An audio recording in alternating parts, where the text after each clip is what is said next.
प्रेमाने बोला धन निरंकारजी. बघा आपण म्हणत असतो सत्संगाला वगैरे जायला घरातलं कोण चल म्हणत तर नाही. मग तुम्हाला काय वाटतं की आमच्या घरातली एक व्यक्ती सत्संग करते, कीर्तन भजन करते, तर त्यांचं पुण्य आम्हाला येईल, त्यांच्या आशीर्वादाने आमचं घर चालतं.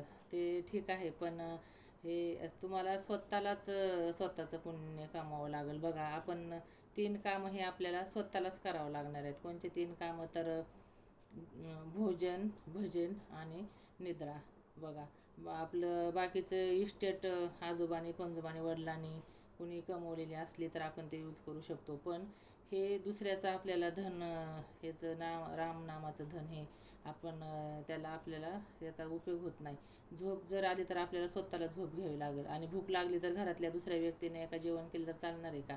आपल्याला झोप आली तर घरातल्या व्यक्तीने दुसऱ्या झोप घेतली तर चालणार आहे का? आणि भजनाचं पण तसेच आहे की तुम्ही जर म्हणाल तर एक व्यक्ती आमच्या घरातली जाती सत्संगाला भजनाला, पण त्याचं पुण्य त्यालाच लागणार आहे, तुम्हाला त्याचा काहीच उपयोग होणार नाही. म्हणून स्वतःने सत्संगाला जायचं आहे. भजन कीर्तन काय असेल ते हे स्वतः करायचं आहे. 3 काम हे.